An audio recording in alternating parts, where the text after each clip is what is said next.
Go ahead, leave.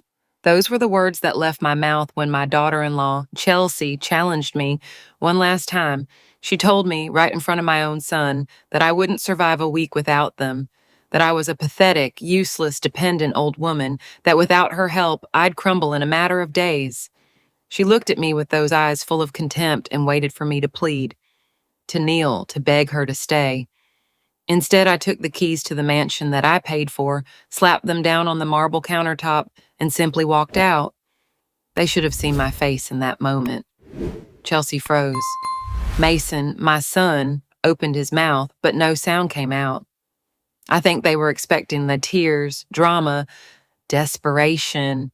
If you're watching this video, please like, subscribe to the channel, and tell me in the comments where you're watching my story of revenge from. I want to know how far it has reached, but all I felt was a cold calm running through my veins. I grabbed my purse, my coat, and walked toward that door for the last time. The next day, my phone exploded. Calls, messages, one after another, nonstop. Mason and Chelsea in absolute panic, calling endlessly. I didn't answer any. I let it ring and ring while I calmly drank coffee in my new apartment, watching everything begin to unfold exactly as I'd planned. And now the bank won't stop calling. Them, not me. I hear Chelsea's desperate voice messages. Her tone transformed from arrogant to pleading in less than 24 hours. What did you tell the bank? What exactly did you make me do? Mason is crying in his messages. Mom, help us. We don't understand what's happening. But they will understand. Very soon they'll understand everything. Because it turns out that when you build your own empire from scratch, when you take the reins of your life at 68, when you decide that enough is enough of the humiliations, things change. And boy, did they change. Although to get here, to become the woman who dropped those keys without shaking, I first had to hit rock bottom. I first had to be destroyed. Let me take you back in time. Let me show you who I was just a year and a half ago. A year and a half ago, I was a shadow in my own house. I lived in the mansion I bought with my savings, with the money my late husband and I put together during 40 years of marriage. But despite it being my house, my property, I felt like an intruder, like a nuisance everyone tolerated, until they found the perfect moment to get rid of me. My routine was humiliating. I woke up at 6 in the morning to make breakfast. Fresh coffee, scrambled eggs, toast, fresh orange juice. I set everything up while they slept in the master bedroom, the one that used to be mine, until Chelsea decided they needed it more than I did. When they came down around 8, I had already cleaned the entire kitchen. Chelsea would sit down without saying good morning. She wouldn't even look at me. She'd grab her phone and start checking her social media while chewing what I had prepared. Mason would read the news on his tablet, oblivious to everything. I would stand in the kitchen, waiting for them to finish so I could wash the dishes. If I dared to sit with them, Chelsea would give me that look that said I was invading their space. So I learned to stay in the kitchen. I learned to become invisible. After breakfast came the orders. Chelsea would leave a list on the counter, things from the supermarket, clothes for the dry cleaners, errands I had to run. She never said please, she never said thank you. She just left the list and assumed I would obey her because I was paying for everything. The house was mine with no mortgage, but all the expenses were on my dime. Electricity, water, gas, internet, food, landscaping service, the monthly cleaning service Chelsea insisted on hiring. Even though I cleaned daily, the numbers in my bank account dropped every month. My life savings were evaporating, supporting the lifestyle of two perfectly capable adults. Mason worked from home with his consulting business, which never generated much money. Chelsea had stopped working completely. She said she was building her personal brand on social media. She posted pictures in expensive clothes at upscale restaurants, flaunting luxuries, all financed by me. The worst part wasn't the money. The worst part was the treatment, the way Chelsea spoke to me, as if I were her employee. Eleanor, these dishes are dirty. Wash them again. Eleanor, the bathroom needs cleaning. And if I dared to say I was tired, she looked at me as if I had said the most ridiculous thing in the world. Once I told her maybe we could take turns cooking. Chelsea laughed in my face. She told me she hadn't studied marketing to end up in the kitchen like some old-fashioned housewife, that I had all the time in the world. Mason was sitting right there when she said that. My son said absolutely nothing. That silence hurt more than Chelsea's words. Dinners were a theater of my own degradation. Chelsea constantly invited friends over, superficial people obsessed with appearances. They would sit in my dining room, use my china, drink my wine, and treat me like part of the furniture. I served, I refilled glasses, I cleared plates, invisible, irrelevant. Once, I overheard a friend of Chelsea's ask who I was. She's Mason's mom. She lives with us because she's too old to be alone. Everyone pitied me. No one asked if it was true. I truly wonder if you were in my place, what would you do? Would you choose to be quiet to maintain peace, or would you dare to face everything to reclaim your voice? I want to know your opinion because every story is like a candle that can light the way for someone else. I was 68, yes, but I was perfectly fine. My mind was clear, my body worked. I drove my car, managed my finances. I didn't need anyone to take care of me. But Chelsea had built that narrative and repeated it so much that even Mason started to believe it. The months passed, and the situation became unsustainable. Every day I felt smaller, more trapped. I stopped seeing my friends because I was embarrassed. I distanced myself from my sister Rose because I didn't want to hear that I should leave. I was afraid. Afraid of being alone, afraid of losing my son. So I stayed. My 68th birthday came. It was the day everything changed. I didn't want anything elaborate for my birthday. I just wanted a quiet dinner with my son, perhaps a sincere hug, an acknowledgement that I still mattered. But Chelsea had other plans. She organized a party. She said it was in my honor. She invited 20 people. She decorated the house with pale pink balloons and signs that made jokes about old age. I should have suspected Chelsea never did anything without a hidden agenda, but I wanted to believe that maybe I was wrong about her. The dinner started normally, people eating, drinking, talking about their perfect lives. I was sitting at the head of the table, feeling strangely exposed, as if I were the center of a spectacle I didn't understand. The food was expensive, the wine flowed nonstop, and of course, everything came out of my bank account. No one knew except me. Then Chelsea stood up, took her wine glass, gently tapped it with a fork to get everyone's attention, and smiled. That way, that made me uncomfortable. I want to make an important announcement, she said. My heart raced. I thought maybe she would say something nice, maybe a thank you. How naive I was. Chelsea spoke in that sweet voice she used when she wanted to manipulate. She said they had made a very difficult but necessary family decision, that I had been a wonderful mother, a strong woman, but time spares no one. That lately I was forgetting things, that I was easily confused, that it was no longer safe for me to be unsupervised. Lies. It was all blatant lies. But she said them with such conviction, with such false concern in her voice, that the guests began to nod sympathetically. I saw their faces, pity, awkwardness, relief that it wasn't their problem. And then she dropped the bomb that would change everything. They had found a perfect place for me, a senior living residence, very nice, very comfortable, with trained 24-hour nurses, recreational activities, beautiful gardens, everything a person my age could need. I would move there in 2 months. They had already visited the facilities. They had already paid the $3,000 deposit. Everything was arranged, decided, signed. The silence was absolute. 20 pairs of eyes were fixed on me. 20 people waiting for my reaction. I desperately looked for Mason, my son, my only son, the boy I raised, educated, loved with every fiber of my being. His eyes were fixed on his dinner plate. He wouldn't look at me. His hands trembled slightly, but he didn't say anything. When Chelsea put her hand on his in a possessive gesture, he just nodded slightly. He had betrayed me. My own son had sold me out for marital peace. Chelsea continued talking, oblivious to how my heart was breaking into pieces. She said the house needed major renovations, that they could finally convert my room into the walk-in closet she had always dreamed of, that my bathroom would be transformed into a personal spa, that I had had my life, my time, my glory years, and now it was their turn to live fully without burdens holding them back. Burdens. She called me a burden in my own house. On my birthday in front of 20 strangers. The guests applauded. They actually applauded as if Chelsea had just announced something wonderful, generous, worthy of celebration. They raised their glasses, toasting my banishment, my convenient disappearance from their lives.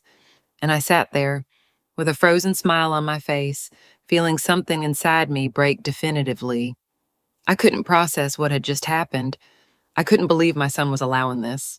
A part of me kept waiting for Mason to stand up, to say it was a joke in bad taste, to defend me, but he didn't. He sat in silence while his mother's exile was planned. The party continued as if nothing had happened. People ate the cake Chelsea had ordered, a small, simple one that cost $15, nothing compared to the hundreds she spent on her own whims. They made more toasts. They told anecdotes about their own elderly parents, comparing nursing homes, giving advice on how to handle the guilt of institutionalizing a family member. I smiled, nodded, thanked their hollow words because in that moment I understood something crucial. If I wanted to survive, if I wanted to get my life back, I needed them to believe they had won. I needed them to drop their guard completely. That night, after everyone left and the house was immersed in a heavy silence, I went up to my small room in the back. I sat on the edge of my bed and finally allowed myself to feel. I cried. I cried like I hadn't in years. I cried for the weak woman I had become. I cried for allowing them to steal my dignity piece by piece. But at some point between the tears and the darkness of my room, something changed inside me. The sadness began to transform into something different, something colder, more dangerous, more powerful. Rage. Pure, clarifying rage. I wiped my tears and looked at myself in the vanity mirror. I saw a 68-year-old woman with gray hair, with wrinkles around her eyes, with hands that had worked a lifetime. But I also saw something else. I saw intelligence. I saw strength. I saw someone who had survived 40 years of marriage, who had raised a son, who had managed finances, who had made important decisions. I saw a woman who was not finished, who was not confused, who definitely didn't need a damn nursing home. And in that moment, I made a decision. I was not going to disappear silently for Chelsea's convenience. I was not going to end my days in an institutional room while they enjoyed my house, my money, what I had built. If they wanted a war, they would get a war. But this time, I would set the rules, because it turns out that when they push you to the limit, when they take everything you have, when they think you are defeated, that's when you become most dangerous. And I was about to become very dangerous, but to win, I needed to be smart, I needed to be patient, I needed a plan so perfect they wouldn't see it coming until it was too late. And above all, I needed help from someone I could absolutely trust. The next day, I called my sister Rose. We hadn't spoken in months because I had been avoiding her, ashamed to admit how I was living. But now I needed her. Rose was a retired lawyer, brilliant, pragmatic, and the only person in the world who had always told me the truth, no matter how painful. She answered on the third ring. "I thought you'd forgotten you had a sister." Her voice had that sarcastic tone I knew so well. I took a deep breath and said the hardest words of my life. "Rose, I need your help. I think my son and daughter-in-law are trying to steal everything from me." There was a long silence on the other end of the line. Then I heard her voice, no longer sarcastic, but serious, professional, lethal. "Come to my place early tomorrow and bring all your financial documents. All of them. It's time for you to take back what's yours." That night, I slept for the first time in months because I finally had a purpose. I finally had a plan starting to form. And finally, I had hope that this would not end with my defeat. It would end with theirs. The next morning, I woke up with a purpose I hadn't felt in years. I told Chelsea I was going to the bank to sort out some matters. She didn't even look up from her phone. Don't forget to stop by the dry cleaners," she said, as she scrolled on the screen. I smiled and nodded like the obedient little old lady she thought I was, but I didn't go to the bank. I went straight to Rose's house. My sister lived in a modern apartment downtown, filled with law books and plants she tended to with more dedication than any human relationship. She opened the door and studied me with those penetrating eyes that always saw more than one wanted to show. "Tell me whether you have parents, grandparents, or older family members who deserve more respect than they currently receive from their families. Alternatively, tell me if you yourself are going through a situation in which you're not appreciated as much as you truly deserve." I gave her the documents I had brought, the house deeds, bank statements, investment records, the will I had made years ago. Rose reviewed them one by one in absolute silence. Her expression grew harder with every paper she read. Finally, she looked up and said, "Eleanor, tell me exactly what's going on. Everything. Don't omit anything out of shame or to protect your son. I need the complete truth. And I gave it to her. I told her about the daily humiliations, about how Chelsea treated me like a servant in my own house, about the expenses I covered while they contributed nothing, about the birthday party and the senior living announcement. I told her about Mason's silence, his quiet betrayal, and how he had allowed his wife to destroy me piece by piece. Rose listened without interrupting. When I finished, she leaned back in her chair and exhaled slowly. Then she said something I will never forget. Eleanor, you're smart. You were an accountant for 30 years. You managed the finances of dozens of companies. How did you let this get so far? I flinched at her words, because she was right. I had been strong, capable, independent, and somehow I had let the fear of losing my son turn me into a shadow of who I was. I don't know, I whispered. I guess I didn't want to admit that my son had failed me. Rose nodded. I understand because according to these documents, you hold all the power. The house is entirely in your name. Your investments are in your name. Your bank account is in your name. They have nothing legally, absolutely nothing. I felt something ignite in my chest, but Chelsea said they had already paid the deposit for the senior living residence. Rose smiled in a way that gave me chills. They paid with whose money, Eleanor? Yours. And I bet they don't have your signature on any actual admission documents. They probably just made a visit and paid something symbolic to make you believe it was decided. I opened my mouth, surprised. Rose continued, They are betting that you are too weak, too scared, too defeated to fight back. They're counting on your silence, your obedience. But here's the beauty of the situation. Legally, you are the owner of everything. And if we act smart, we can completely reverse this. My heart started beating faster. How? Rose leaned forward. First, we need to protect your assets immediately. We'll review all your accounts, change passwords, make sure Mason doesn't have access to anything. Second, we are going to investigate exactly what they have been doing with your money. If there is fraud, we will document it. Third, and this is crucial, you are going to continue acting as if nothing has changed. You'll be the submissive little old lady they expect while we work in silence. The idea of continuing to pretend made my stomach turn, but I understood the strategy. How long will it take? Rose checked the calendar on her phone. If we work fast and discreetly, a month, maybe a month and a half. We need to be meticulous. One mistake and they could react. You can do this. I nodded. I could do it. For the first time in years, I felt like I was regaining control. The following days were serious. At home, I kept being the same old Eleanor. I got up early, made breakfast, cleaned, obeyed Chelsea's orders without a peep. But inside, everything had changed. Every humiliation I endured no longer broke me. On the contrary, it strengthened me, because I knew it was temporary, because I knew I was building something. I spent the afternoons with Rose. We reviewed every bank transaction from the past 3 years, and what we discovered was worse than I imagined. Chelsea had used my credit card for personal purchases, totaling over $60,000. Designer clothes, jewelry, beauty treatments, expensive dinners she photographed for her social media, everything charged to my account.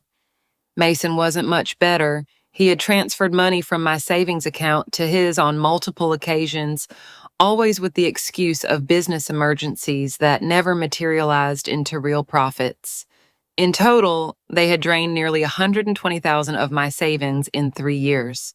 I felt physically ill when I saw the numbers. Rose put her hand on mine and said, Eleanor, this is enough for legal action if you want to go that route. But there is another option, a smarter one. What? You get them out of the house. It's your property. You give them a deadline to vacate. If they refuse, you legally evict them. And here's the brilliant part. The house doesn't have a mortgage. It's completely paid off. But we can make it look like it does. I don't understand. Rose smiled. You are the owner. You could put the house up as collateral for a loan if you wanted. Or better yet, you can simply inform them that you decided to sell it, that you can no longer afford the expenses, that you need something smaller.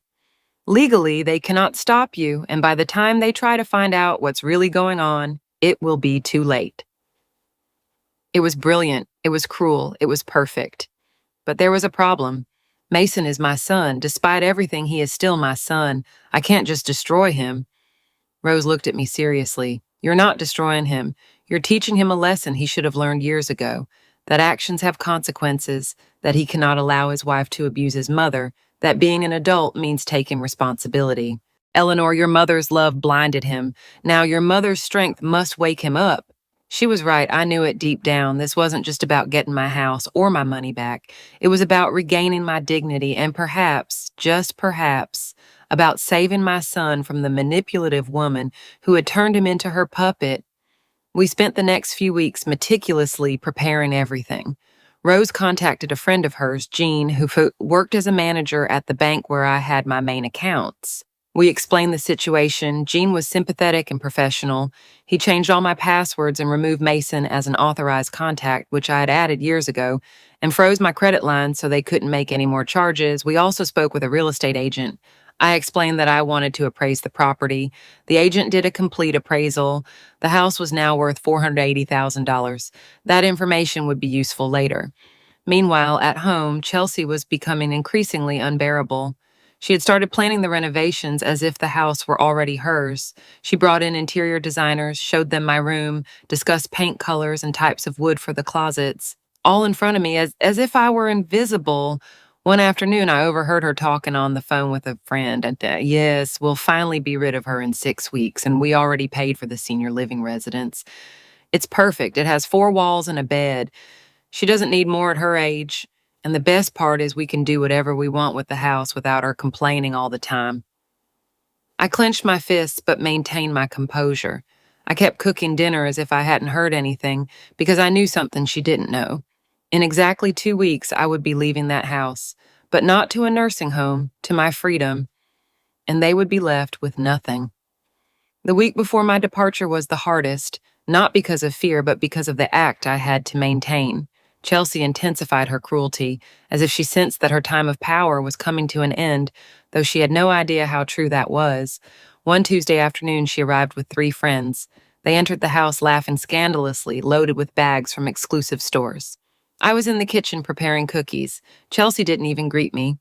Eleanor, bring lemonade for my friends and make sure it's cold. Last time it was lukewarm and it was embarrassing. I prepared the lemonade exactly as she liked it. I served it in the living room, where they were sitting on my sofa, using my cushions, staining my rug with their expensive shoes.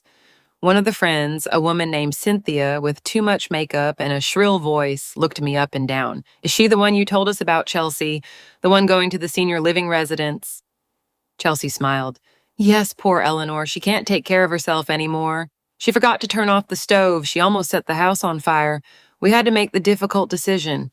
They all made compassionate sounds while I stood there holding the empty tray. The lie about the stove was particularly cruel because it had never happened. But Chelsea repeated it so much that she probably already believed it. Cynthia shook her head. How difficult that must be for you, Chelsea, taking care of someone so old. You're a saint for putting up with it for so long. Chelsea sighed dramatically. It's been exhausting, but soon we'll have our peace, our own life, finally, without having to worry about her all the time. I retreated to the kitchen, feeling the rage bubbling in my chest, but I also felt something else, satisfaction. Because every word that came out of her mouth only confirmed that I was doing the right thing. These people didn't deserve my generosity. They didn't deserve my house. They didn't deserve anything from me. That night, when Mason came home from the gym, I found him alone in the kitchen. Chelsea had gone out to dinner with her friends. It was a rare opportunity to talk to my son without his wife controlling every word. I approached him while he was looking for something in the refrigerator. Mason, I need to talk to you. He turned around with a water bottle in his hand. His expression was tired. What is it, Mom? Are you okay with this, with sending me to a senior living residence? Do you really believe I can't take care of myself? I saw something cross his eyes, discomfort, perhaps guilt, but then he hardened his expression. Mom, it's not a nursing home. It's a very nice residence. You'll be better off there with people your age, with activities, with medical supervision. I don't need medical supervision. I'm perfectly fine.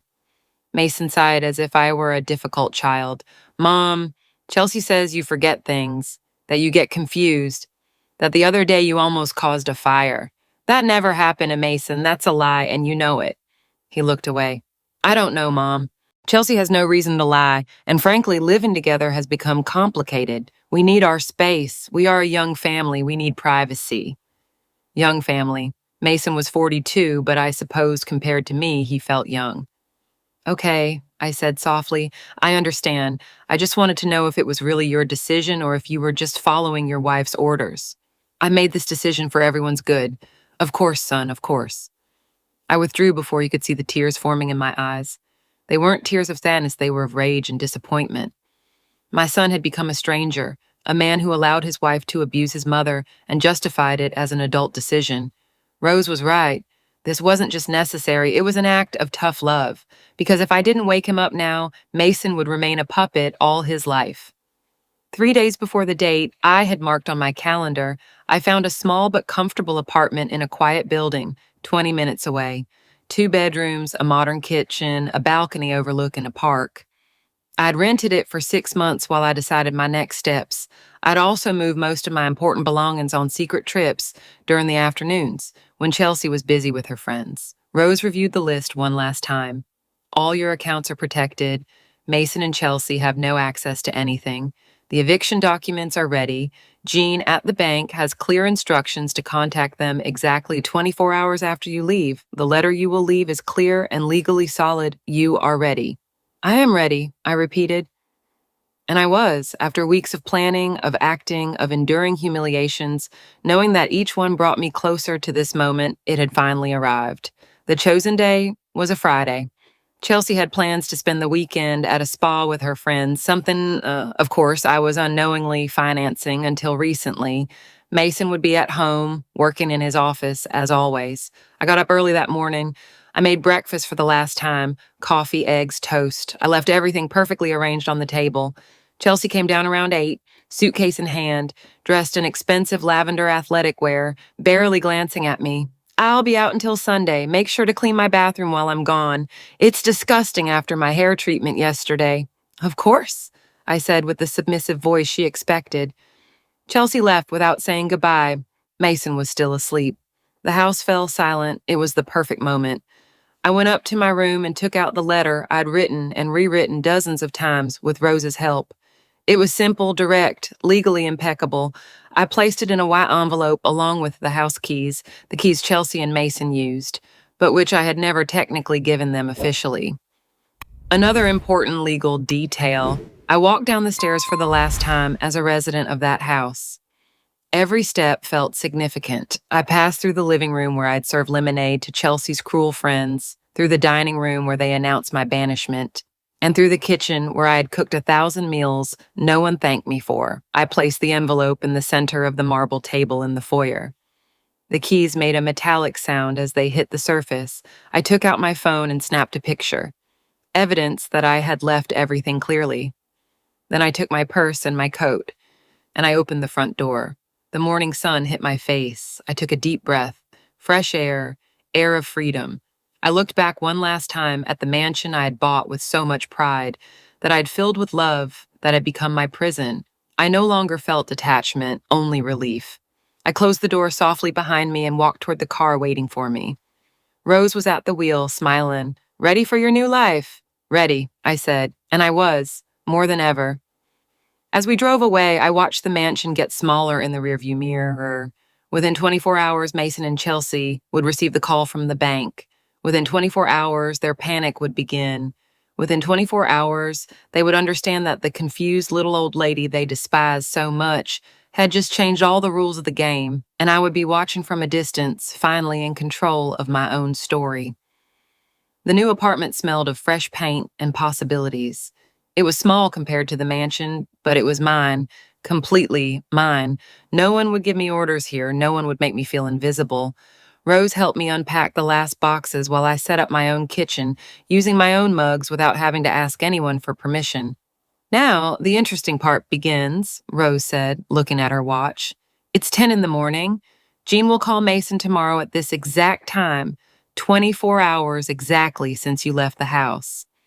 I nodded, feeling nerves mixing with anticipation.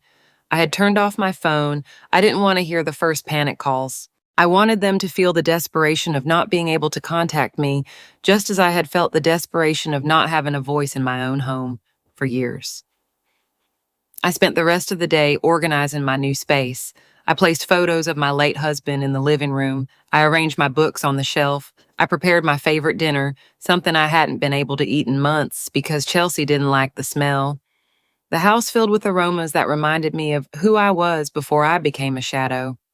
That night, I slept soundly for the first time in years, without the weight of humiliation, without the constant fear of doing something that would bother Chelsea, without the sadness of seeing my son choosing his wife over his mother again and again.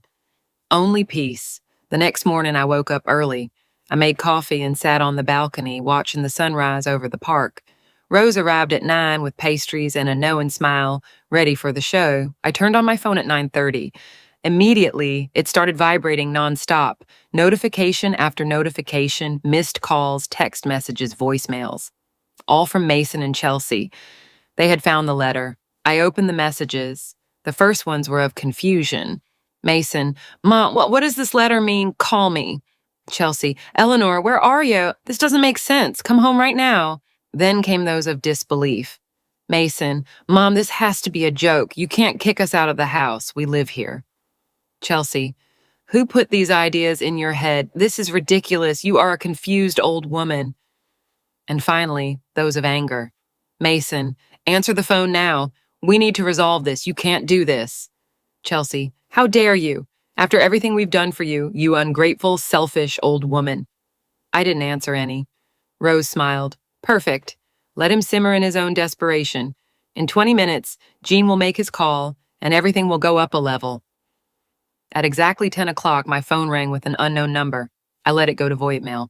2 minutes later, a message arrived from Mason. The bank just called. They say there are problems with the property. What did you do, Mom? What the hell did you do? Rose raised her coffee cup in a silent toast. And so begins the fall. The messages became increasingly desperate as the day went on. Mason called the bank repeatedly. Jean, following the plan, calmly and professionally explained that Mrs. Eleanor had withdrawn all authorizations for third parties to live on her property, that the house was exclusively in her name, and that she had every legal right to request the eviction of any occupants, that they had 30 days to vacate the premises. Chelsea left a shouting voicemail. Her high-pitched voice pierced the phone. This is illegal. You can't kick us out just like that. We have rights. We've lived here for 3 years. I'll call my lawyer. I'll sue you, crazy old woman. Rose listened to the message and laughed. Her lawyer will tell her exactly the same thing as Jean. She doesn't have a case. The house is yours. They never signed a rental contract. They never paid anything. Legal mente, they are squatters without rights. You are fully within your right to evict them. But the best part came in the afternoon. Mason finally understood the seriousness of the situation and left a completely different message. His voice was broken, almost crying. Mom, please, I need to talk to you. I don't understand what happened. I thought we were a family. Please call me. I'm begging you. I felt a pang in my chest. It was my son, my baby. But then I remembered his silence during my birthday. I remembered how he never defended me, how he allowed Chelsea to destroy me day after day. I remembered that sometimes the greatest love is the one that forces you to teach the hardest lessons. On Sunday afternoon, when Chelsea returned from her spa weekend, the messages reached a completely new level of hysteria. Apparently, Mason had told her everything. Her message was long and venomous. Eleanor, I don't know what witch put ideas in your head, but this is over. We are coming to get you. We will take you to the senior living residence, whether you like it or not. You are clearly in a decline and need psychiatric help. You can't make decisions for yourself. You are a sick old woman. Rose read the message and her expression hardened. This is perfect. Threats, insults, attempts to declare you incompetent. If they ever try anything legal, this message alone will destroy them. Save everything. On Monday, the official eviction letter arrived, delivered by a notary. Rose had hired the best to ensure everything was legally impeccable. Mason called, truly crying this time. Mom, this can't be happening. Where are we going to live? We don't have any money saved. Everything is invested in my business. Please, we need more time, at least 6 months. There was the truth finally coming out. They had nothing. 3 years living off my resources, and they hadn't saved a single cent. They had assumed I would always be there, paying for everything, supporting them, being their infinite safety net. Chelsea tried a different tactic. Her next message was manipulatively sweet. Eleanor, dear, there has clearly been a terrible misunderstanding. I know that sometimes older people feel unappreciated. If you felt that way, I'm sorry. We can talk about this as a family. We will cancel the senior living residence plan. You can stay with us. Just come home and we'll fix everything. Rose read the message and shook her head. Classic. Now that she's lost her power, she tries to win you back with crumbs of false kindness. Don't fall for it. I wasn't going to fall for it because I had lived that false kindness before. I had seen how charming Chelsea could be when she needed something, only to revert to her true cruel nature as soon as she got what she wanted. This time, things would be different. This time, I was in control. On Tuesday, Mason attempted a different approach. He demanded to speak with someone about his mother's accounts. Jean, prepared for this, patiently explained that without written authorization from the account holder, he could not discuss any information. Mason insisted. He said I was senile, that I couldn't make decisions. Jean kindly suggested that if he believed that, he could initiate a legal incompetency process, but warned him that he would need medical evaluations, psychological tests, and that the process would take months. Furthermore, he reminded him that I had just made quite sophisticated financial decisions, which would complicate any argument of incompetence. Mason left the bank defeated. I found out because Jean called me to inform me. Your son looked devastated, Eleanor. I almost felt sorry for him. Almost. Then I remembered how they treated you, and the pity evaporated. The second week was when they really started to unravel. Chelsea tried to hire a lawyer. According to the furious messages she left me, 3 different ones had told her exactly what Rose predicted. They didn't have a case. The house was mine. They had never paid rent. There was no contract. Legally, they were invaders whom I had tolerated out of generosity, and now I was within my right to remove. One of the lawyers, apparently, was more honest than the others. He told Chelsea that if they tried to fight this in court, not only would they lose, but I could sue them for the expenses they had accumulated without my consent, for the credit cards they used, for the unauthorized transfers. Chelsea stopped talking about lawyers after that conversation. Then they tried to find me physically. Mason went to all the places I used to go, the church, the supermarket I frequented, the houses of some old friends. But I had been careful. I hadn't told anyone except Rose where I was living. My friends, when Mason contacted them, honestly told him they didn't know anything. Some even told him what they thought of how he had treated me. A friend, Gloria, told him he should be ashamed of allowing his wife to abuse his mother. Mason left her house crying. Rose told me all this with a mixture of satisfaction and concern. They are desperate, Eleanor. Desperation makes people do stupid things. Stay alert. She was right. On day 14 after my departure, Chelsea did something truly stupid. She posted on her social media full of lies. She told a fabricated story about how I disappeared, how worried they were about my safety, how I suffered from dementia and could be in danger. She asked her followers to share it and help find the poor lost old woman. Rose saw the post and smiled in an almost terrifying way. She just made a huge mistake. This is public defamation. And even better, I have the perfect solution. What are you going to do, Rose picked up her phone. I'm going to call my niece, Jenna. She is a social worker specializing in elder abuse cases. I'm going to ask her to make a wellness visit to your former house. She will verify that you are perfectly fine, assess the situation, and document everything. Then we can use her report if Chelsea tries to escalate this. Jenna arrived at my apartment that same afternoon. She was a woman in her 30s with a professional warmth that made me feel comfortable immediately. She asked me questions about my mental health, my ability to make decisions, my housing situation. She assessed my apartment, checked that I had food, medications, everything necessary. In the end, she smiled. Mrs. Eleanor, you are more with it than most people half your age. Your decision to leave an abusive situation was brave and completely rational. I will document all of this. Please, I said, I want them to see that I am not defenseless. Jenna visited the mansion 2 days later. Mee told me everything when she returned. Chelsea opened the door, dressed carelessly, something completely unusual for her. The house was a mess. Dirty dishes in the sink, clothes thrown around. The perfect glamour she always maintained had crumbled in 2 weeks, without my invisible labor supporting it. Jenna explained that she was there because of the social media report. Chelsea immediately changed her attitude, putting on her mask of concern. She said they were desperate to find me, that I was very ill, that I needed help. Jenna then informed her that she had evaluated me personally, that I was perfectly fine, living independently, making my own decisions competently. Chelsea's face was apparently a sight to behold. But how did you find her? Where is she? Jenna responded with professional calmness that the information was confidential, but that I was safe and had left that house voluntarily due to an abusive environment.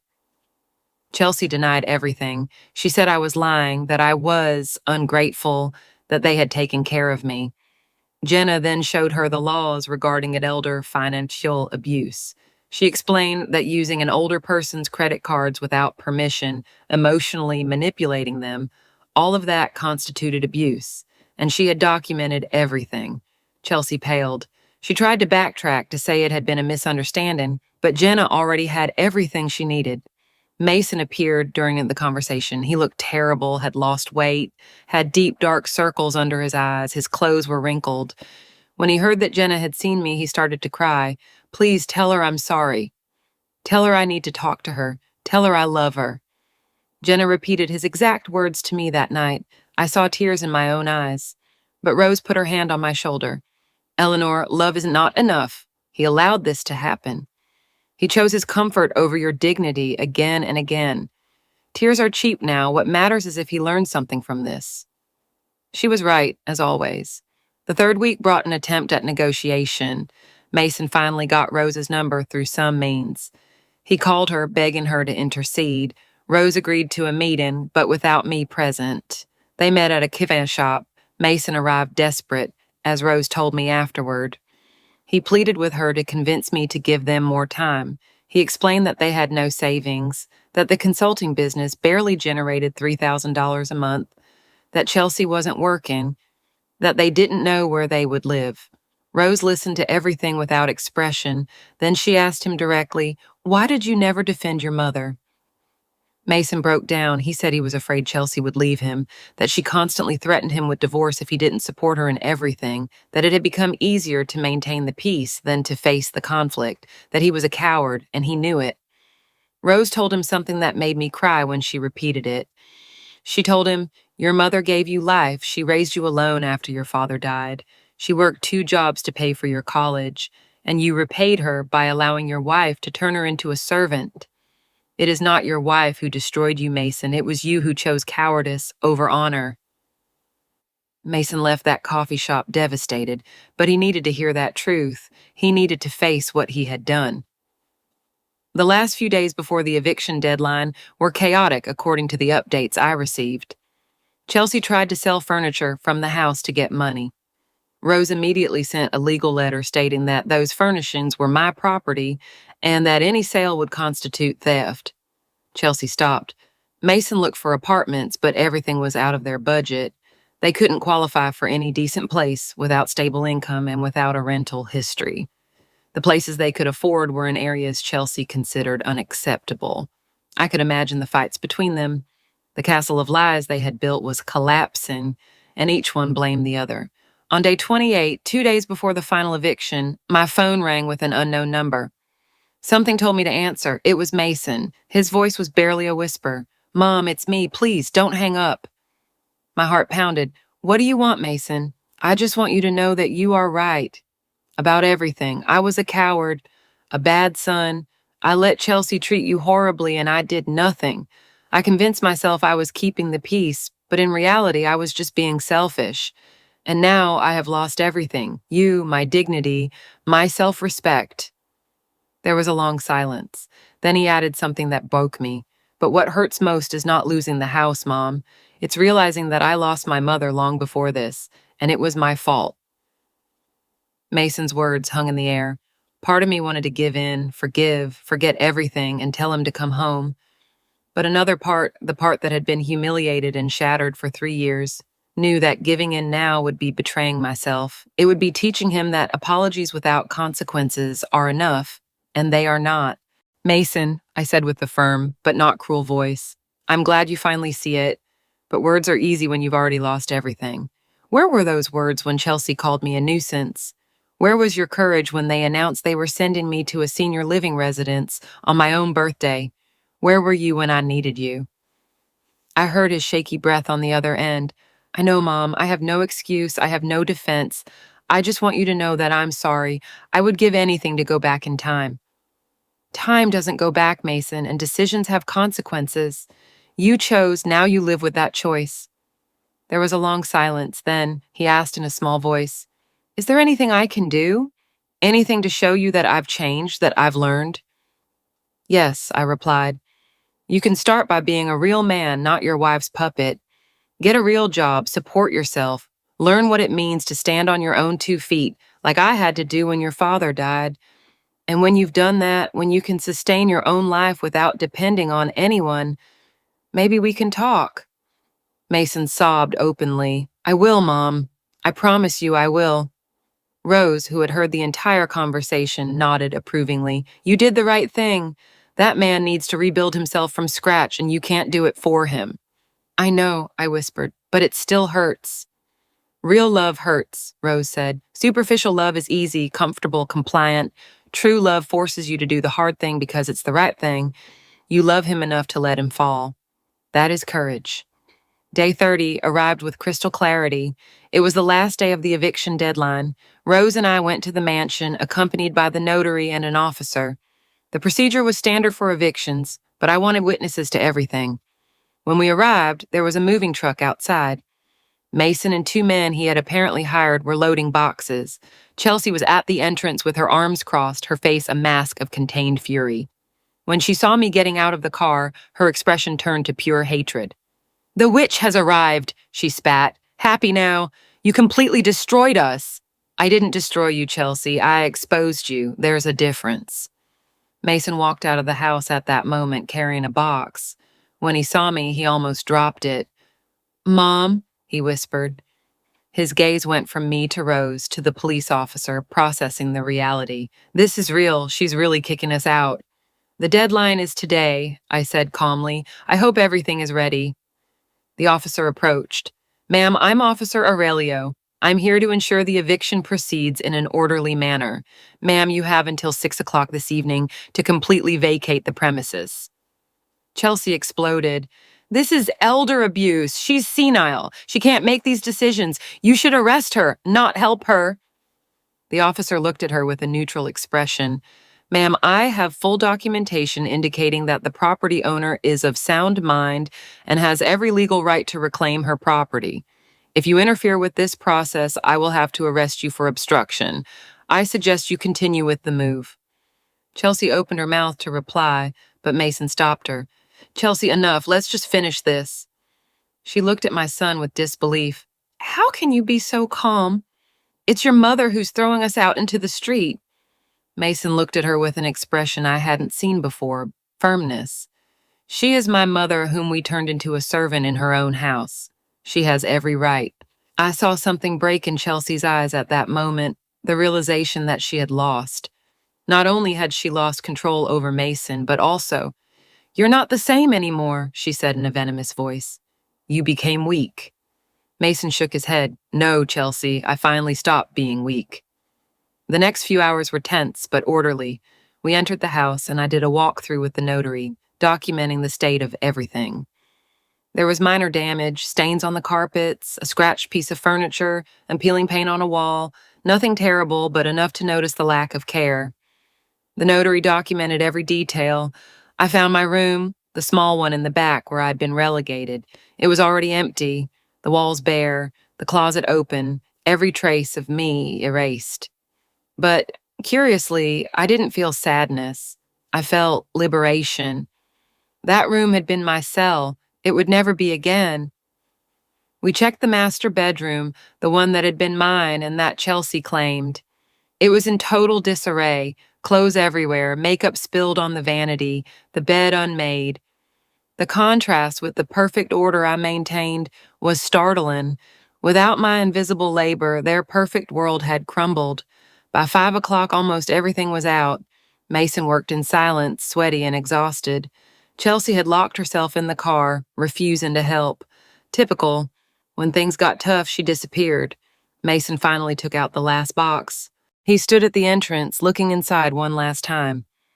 "This was my house for 3 years," he said in a low voice, "and I completely wasted it." "It was my house for 50 years of marriage," I replied. "And then it was my prison for 3. Now it's my house again, and this time no one will take my peace." Mason nodded. "We're going to an apartment on the west side. It's small, 1 bedroom. Chelsea hates the place. I don't think she'll last long with me after this." He paused. "It's probably for the best." "Probably," I agreed. "Mom," Mason said with a broken voice, "I know I have no right to ask for anything, but someday when I've proven that I've changed, when I'm the man I should have always been, could you forgive me?" I looked him in the eyes. My son, my only son, the boy I had carried, fed, loved with every part of my being.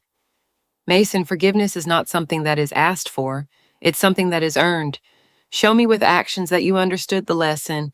Live with honor. Be a man of principles. And then maybe we can rebuild something." "I will, I promise, I swear." "I hope so, son, I hope so." At 6 o'clock, all the keys were handed over. The officer verified that the house was completely vacated. Chelsea didn't even get out of the car to say goodbye. She just stared ahead with a stony expression. Mason got in the car, started it, and they slowly drove away. I watched the moving truck follow them. I watched them disappear down the street. Rose put her hand on my shoulder. "How do you feel?" "Free," I replied, and it was true. After years of the weight of guilt, of allowing myself to be trampled, I finally felt free. The officer and the notary said goodbye. Rose and I remained standing in front of the mansion. "What will you do with the house?" Rose asked. I smiled. "I have plans, big plans, but first, I'm going into my own house without fear. I'm going to sit in my own living room without feeling like an intruder. I'm going to sleep in my house." And that's exactly what I did. That night, I slept in the mansion in my master bedroom, reclaimed, between clean sheets that smelled of a new beginning. And I didn't feel lonely. I felt peace, deep peace, earned with blood, sweat, and tears. The following months were about rebuilding, not just the house, but myself. I hired a cleaning crew that removed every trace of Chelsea and Mason from the walls. I repainted the rooms with colors I chose. I redecorated with furniture that reflected my taste, not anyone else's. I converted the room that had been my prison into a bright office overlooking the garden. But the real transformation was happening inside me. Rose introduced me to a group of older women who met weekly. Some were widows like me, others divorced, others simply independent. All had stories of reinvention after 60. They welcomed me as one of their own.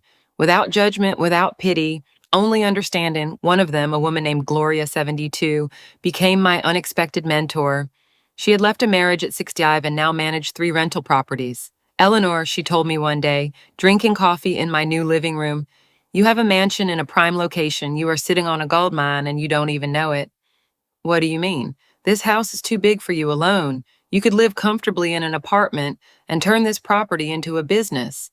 There are many options: guest house, long-term rental, or even selling it and using that capital to invest in multiple smaller properties.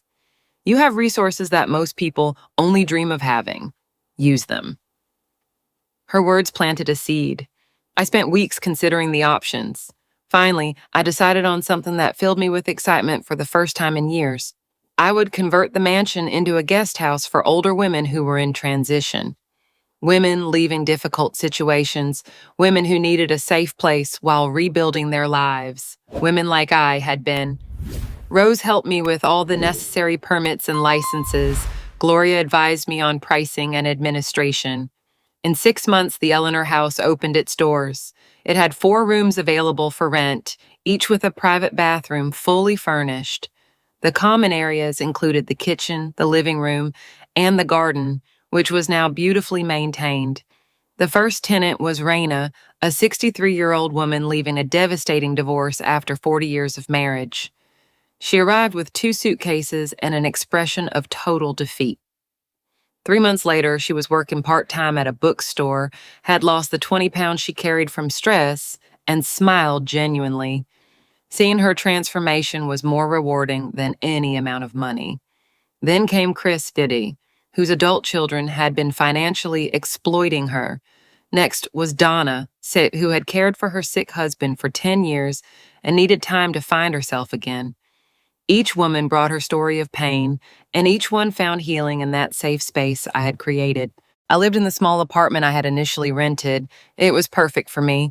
I visited the mansion daily to supervise, to share coffee with my tenants, to ensure everything was running smoothly. The rental income covered all expenses and left a profit. For the first time in my life at 69, I was an entrepreneur. Gloria was proud. You did it, Eleanor. You took your pain and turned it into purpose. That's what strong women do. But not everything was perfect. Mason kept trying to contact me. His messages had changed in tone. They were no longer desperate pleas. Now they were updates on his life. Mom, I got a job at a logistics company. It's not glamorous, but it's honest. Mom, Chelsea and I separated. She went to live with her parents. Mom, I'm working on understanding how I became who I was. I read every message, but rarely replied. Occasionally, I would send a simple, I'm glad you're making progress. Nothing more. Because he needed to learn to live without my constant validation. He needed to find his own way. Rose asked me one day if I miss my son. Of course I miss him, I replied. He is my son. He will always be my son. But I miss the boy I raised, not the cowardly man he became. If the new Mason he is building is genuine, then maybe someday we can have a real relationship, but he has to earn it. A full year passed, a year since the day I left the keys on the table and walked toward my freedom. Eleanor House was thriving. I had a waiting list of women wanting a space, and I had hired a part-time administrator to help with daily operations. My finances were in the best state of my life. And then on the exact anniversary, I received a letter. Not a text message, a handwritten letter in a physical envelope. It was from Mason. I opened it with trembling hands. The handwriting was careful, deliberate. It said, Mom, a year ago I lost everything. My house, my comfort, my pride. But what I really lost, I had lost much earlier, I just hadn't realized it. I lost my integrity, my honor, my ability to look at myself in the mirror and respect what I saw. This year has been the hardest of my life. I work 45 hours a week in a warehouse coordinating shipments. I live in a one-bedroom apartment that costs $800 a month. I cook my own food, wash my own clothes, pay my own bills. And you know what, Mom? It's liberating. I understand now what you were trying to teach me, that a person's true value is not in what they have, but in how they live. That dignity doesn't come from a big house or a beautiful wife or a comfortable life. It comes from living with principles, even when it's hard. Chelsea left 8 months ago. She tried to come back several times when she realized her parents weren't going to support her like I did, but I told her no. For the first time in our marriage, I told her no. She left furious, and I haven't heard from her since, and it's okay. That chapter's closed. I've been going to therapy twice a month. I work with a therapist who specializes in emotional dependency and toxic relationships. I'm learning about the patterns that led me to allow someone to abuse me, about my fear of abandonment that made me choose Chelsea over my own mother, about how I confuse love with compliance. I'm not writing to ask you to forgive me. No, not yet. I know I haven't earned it. I'm writing to tell you that I'm trying. Every day I wake up and choose to be better than the day before. That your lesson, although brutal, was the greatest gift you could give me. I saw what you did with the house on your social media. Eleanor House, Mom, is beautiful. You are helping other women just like you wanted to help me, but I wouldn't let you. You are building something meaningful. I'm so proud of you that I have no words. Someday, when you decide that I'm ready, I would love for us to meet. I would love to show you who I'm becoming. I would love to hear about your life, your business, your tenants. I would love to simply have coffee with you and talk like two adults who respect each other, but only when you want to, only when you decide I have earned it. Until then, I will continue working on myself. I will continue trying to be the son you deserve. I love you, Mom. I have always loved you. I just didn't know how to show it correctly. Your son, Mason. Tears ran down my cheeks as I read it. Rose, who was with me, also had watery eyes. What are you going to do? She asked gently. I don't know yet, I admitted. But for the first time in a long time, I have hope that my son really changed, that the lesson worked. Rose nodded. Give him a little more time, but not too much. Life is short, Eleanor, and despite everything, he is still your son. If he truly changed, he deserves a chance to prove it to you. She was right as always. I stored the letter in a special drawer, along with all the others Mason had sent me during the year, documentation of his transformation, evidence of his growth. And I decided that soon, very soon, I would give him the opportunity to show me in person who he had become, but on my terms. Always on my terms, because I had learned the most important lesson of all, that true love is not allowing yourself to be trampled. That respect is earned, not given away, and that it is never, never is too late to reclaim your own life. 2 days later, in the garden of Eleanor House, drinking tea and sharing stories, I watched them from the office window that had been my old prison room. 4 women who had arrived broken and were now flourishing. I took out my phone and typed a simple message. Mason, I would like for us to meet. Coffee at the Central Park Cafe this Tuesday at 3, if you still want to talk. His reply arrived in less than a minute. I will be there, Mom. Thank you. Thank you for giving me this opportunity. On Tuesday, I arrived early. I chose a table near the window overlooking the park where I used to take Mason when he was a child. I remember those days when it was just the two of us after his father's death. When I worked 2 jobs, I always found time to take him to the park on Sundays. When he looked at me like I was his hero. At exactly 3 o'clock, I saw him arrive and almost didn't recognize him. The Mason who walked toward me was different from the man who had seen a year ago during the eviction. He had lost the extra weight he carried from stress and a sedentary life. His clothes were simple but clean and well kept, jeans and a dark green shirt. Nothing luxurious, but there was something more.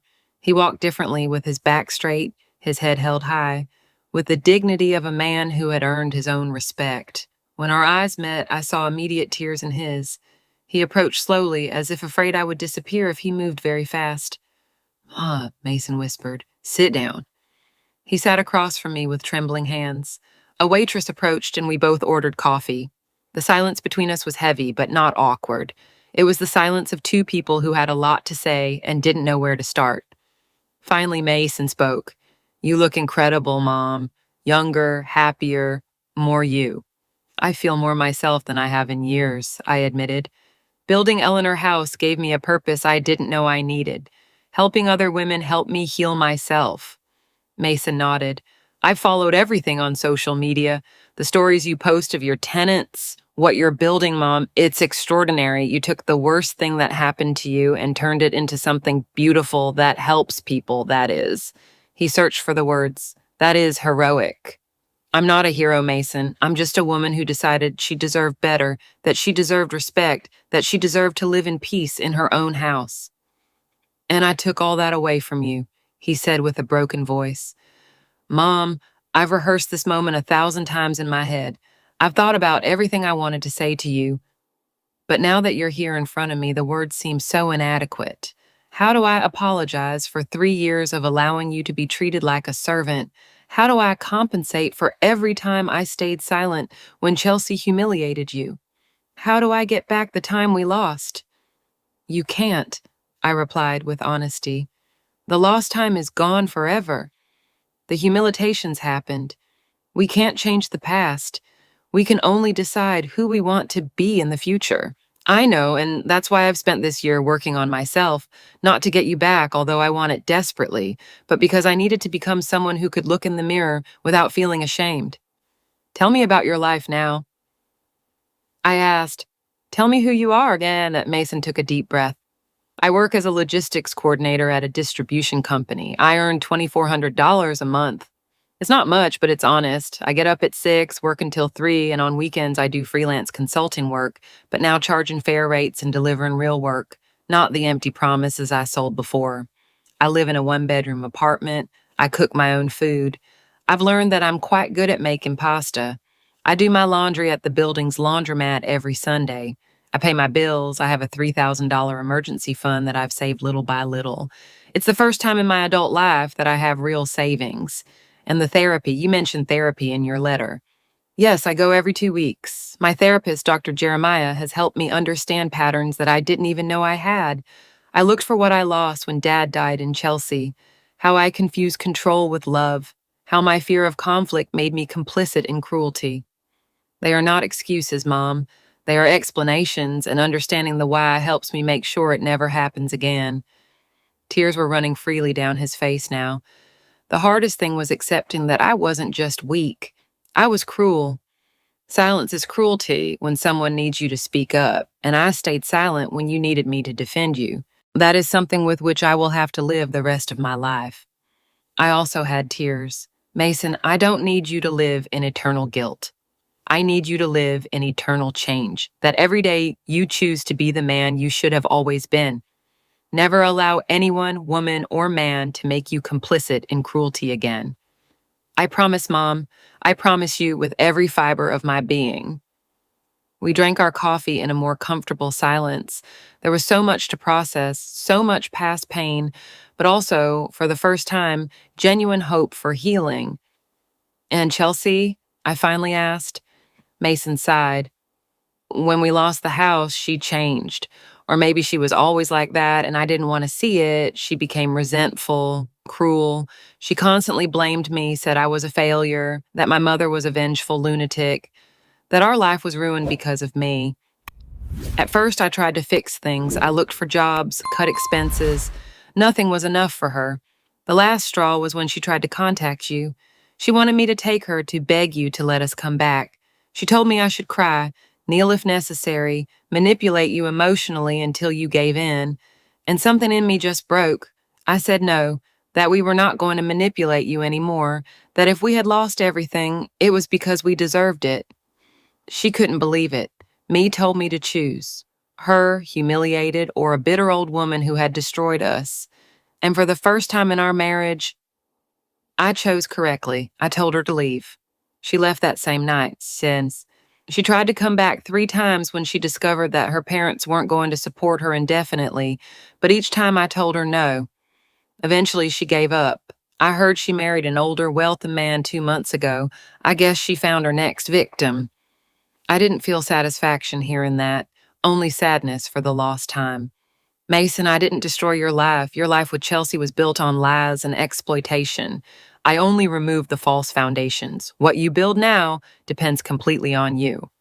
I understand, Mom, and I am building something real, slow, but real. We spent 2 hours in that cafe. We talked about everything, about his goals, his job, his hopes, about my business, my tenants, my new life, about memories of when he was a child, when we were happy, when we were a team. And slowly, very slowly, I felt something beginning to heal between us. When we finally stood up to leave, Mason hesitated. Can I hug you, Mom, or is it too soon? I thought about it for a moment. Then I opened my arms. He collapsed into them, crying like the child he once was. I held him, as I had held him 1,000 times when he was little. My son, my baby, my greatest disappointment, and now perhaps my greatest hope. I love you, Mom. I'm so sorry. I know, son, I know, and I love you too. I've always loved you. That's why I had to do what I did. We separated. Mason wiped his tears. Can I see you again? Can I call you sometimes? Yes, I replied, but slowly, step by step, rebuilding trust, proving with actions, not just words. Whatever it takes, Mom. Whatever it takes. I watched him walk away with that new dignity he had earned through hard work and self-awareness. And I smiled because my arrogant daughter-in-law had said I wouldn't survive a week without them. 14 months had passed, and not only had I survived, I had flourished. I built an empire not of material wealth, although I had financial stability, an empire of dignity, of self-respect, of women helping each other, of second chances and new beginnings. And my son, the one I thought I had lost forever, was finding his way back, not to the dependent child he was, but to the man he always had the potential to be. That night, sitting on the balcony of my apartment with a cup of tea, I reflected on the journey, on the woman I had been, scared and small, allowing myself to be trampled, on the woman I was now, strong and free, owner of her own destiny. Freedom is not a gift, I thought. It is a decision you make every day, a decision not to accept less than you deserve, a decision to get up even when everyone expects you to fall. My phone vibrated, a message from Mason. Thank you for today, Mom. Thank you for not giving up on me. I love you. I replied, I love you too, son. Keep going. I'm proud of the man you're becoming. And I was, against all odds, I was. I looked at the stars appearing in the night sky. I was 69 years old. I had lost years of my life to humiliation and pain, but I had gained something more valuable. I had won myself back, and that, I discovered, was the greatest empire any woman could build.